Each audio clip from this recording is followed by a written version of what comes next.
Good afternoon, everyone. I am Gumay Nakakabal, and today I will be discussing the Republic Act number 9775, or also known as the Anti-Child Pornography Act of 2009. Ano nga ba yung batas na ito? Ito yung batas na prumuprotekta sa mga bata laban sa anumang malalaswang gawain o sexual activities o anumang uri ng child pornography.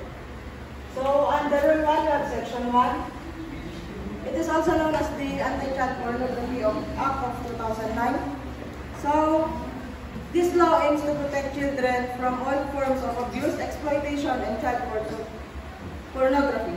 It establishes clear policies and definitions to ensure the safety and well-being of minors. So, this is Section 1. Ang ibig sabihin ng child pornography, ito yung anumang uri ng malalaswang pagpapakita ng mga private parts na may kinalaman sa mga bata or below 18 years old.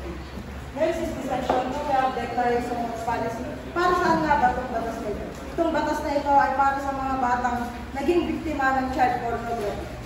This states guarantees children's right and protects them from neglect, abuse, cruelty.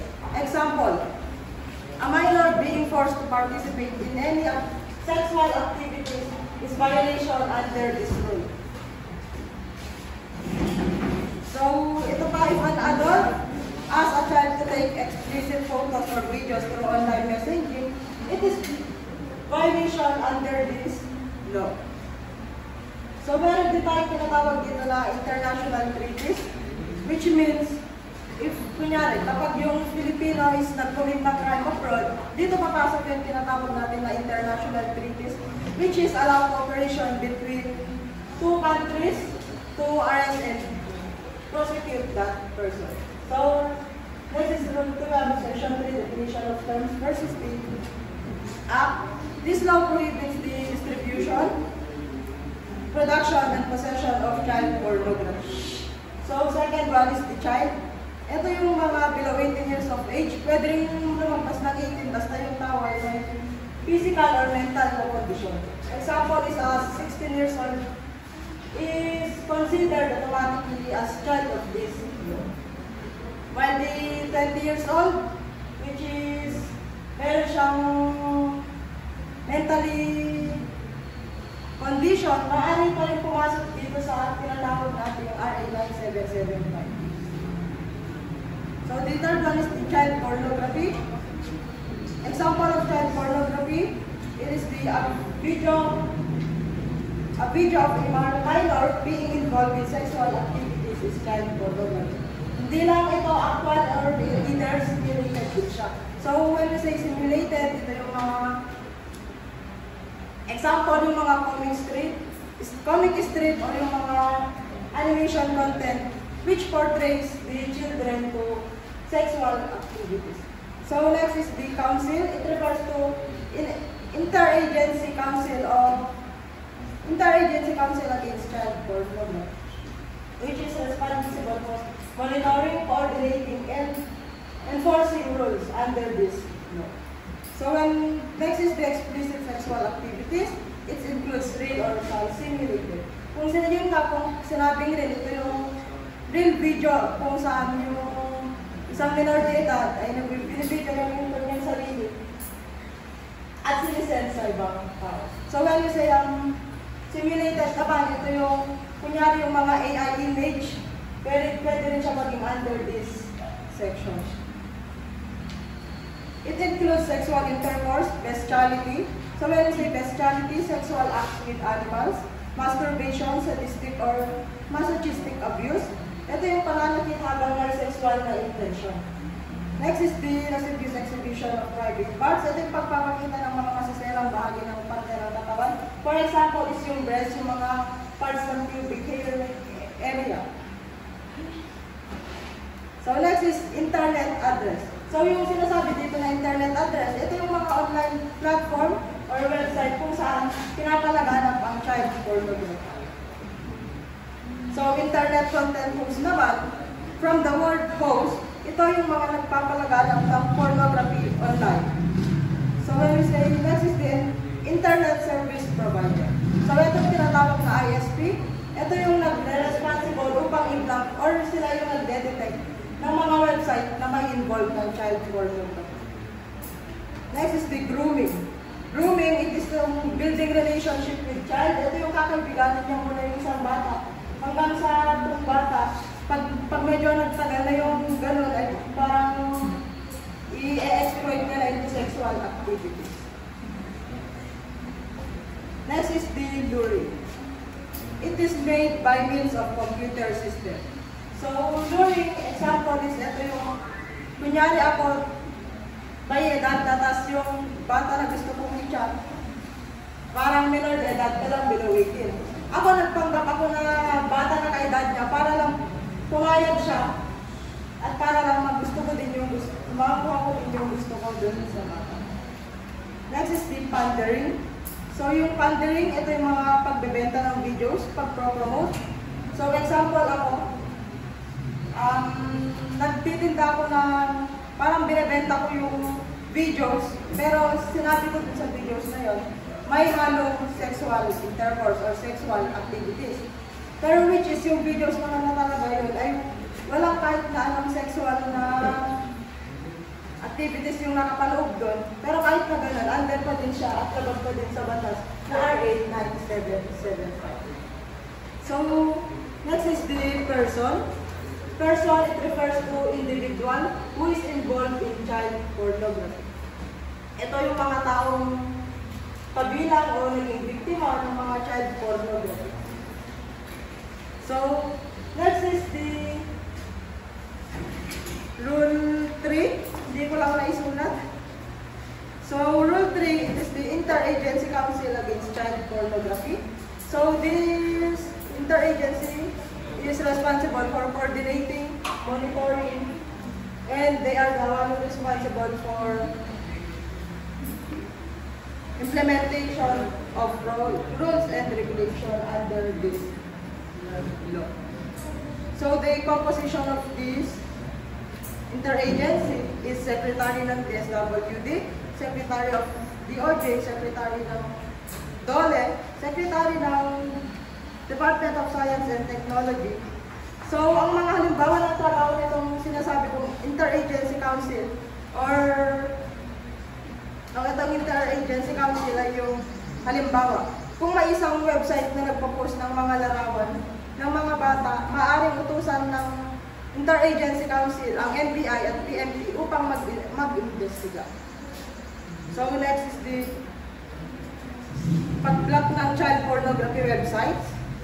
Ang NTC or the National Telecommunications Commission ay inuutusan ng council na i-block ang pagbibigay ng edukasyon at awareness ay anumang inuutusan ng council na i-block ang anumang website na may kaugnayan sa child pornography. So pagdating naman sa pag-block ng child pornography websites, ito yung trabaho ng ITS or the Internet Service Providers. Sila yung nagde-detect at nag-block ng mga website na may kaugnayan sa child pornography. Next is the DSWD at yung mga NGOs ay maaaring magsagawa ng seminar. Sila yung mga nag-educate sa mga tao how to prevent this type of crime. And this is the DSWD. Ito yung mga nagbibigay ng counsel, rehabilitation programs para matulungan ng mga bata at may balik ito sa kanilang mga normal state. Next is the Rule 7. We have the syndicated child pornography. So dito sa syndicated child pornography, hindi lang isang tao ang gumawa, kundi nagtulong-tulong sila para makumit yung crime na ito. So for example, si A, si B, si C. Si A yung nag-film ng video ng bata na kung saan involved yung sexual activities. Si B naman yung nag-post. At si C naman yung nag-edit nun. It means kabilang sila dito sa syndicated child pornography. Kumbaga ito, mas stricter yung punishment dito, mas mabigat yung punishment pagdating dito kay syndicated child pornography. So next is the Rule 8. So under Rule 8, we have Section 6, who may file a complaint. Mga pwedeng mag-file ng case laban sa mga offender is the first is the offended party or the victim. itself. Next is, kung syempre na-trauma na yung bata, hindi niya parang wala siya sa tamang pag-iisip, pwede yung parents or guardians. So, legal guardians or parents can file on behalf of the victim. Next, the ascendant or collateral relatives. It is within the 3 degrees consanguinity. So, dito it includes yung mga lolo, lola, tito, tita. So, next is the member ng social worker or representative of licensed child caring institution. Ito yung organizations responsible for child welfare can file complaints. So next is the officer or social worker from the Department of DSWD. DSWD can take legal action on behalf of the victim. Next is the local social welfare development officer. And the next is the barangay chairman. Example is yung teacher. May napapansin siyang kakaiba sa student niya.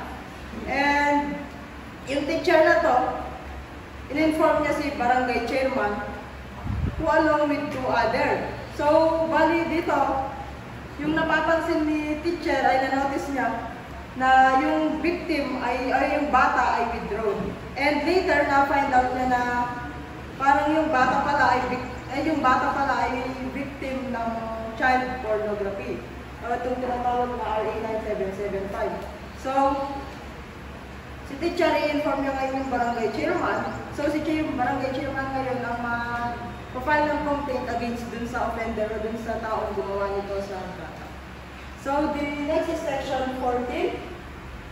It is the care, custody, and treatment of a child victim. So, from the word care, custody, and treatment ng mga bata, ito nag-refer ito sa DSWD. So, DSWD is the one responsible for taking care of the victim and hanggang sa yung bata ay maging normal o bumalik yung dating normal state niya dahil sa trauma. Ganon din.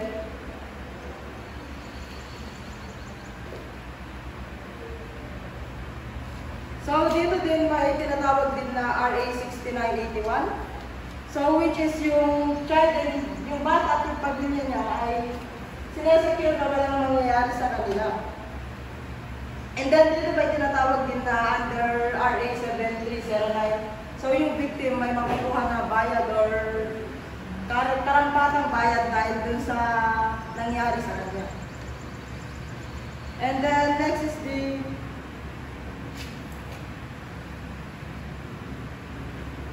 Rule 15, which is the section 44, child pornography as transnational crime.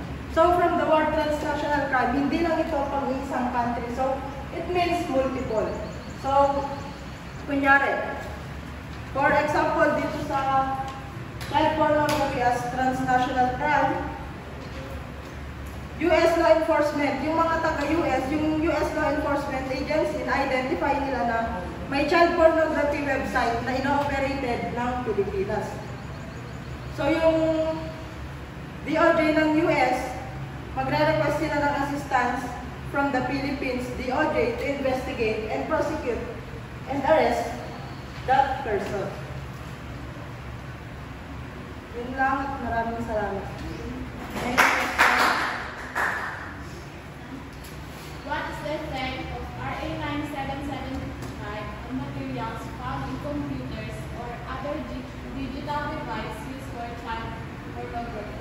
So, the material found in this RA or in this law, yung mga material na yan that is being confiscated and i-examine yan as evidence and to prevent further illegal use and exploitation of the children. Thank you.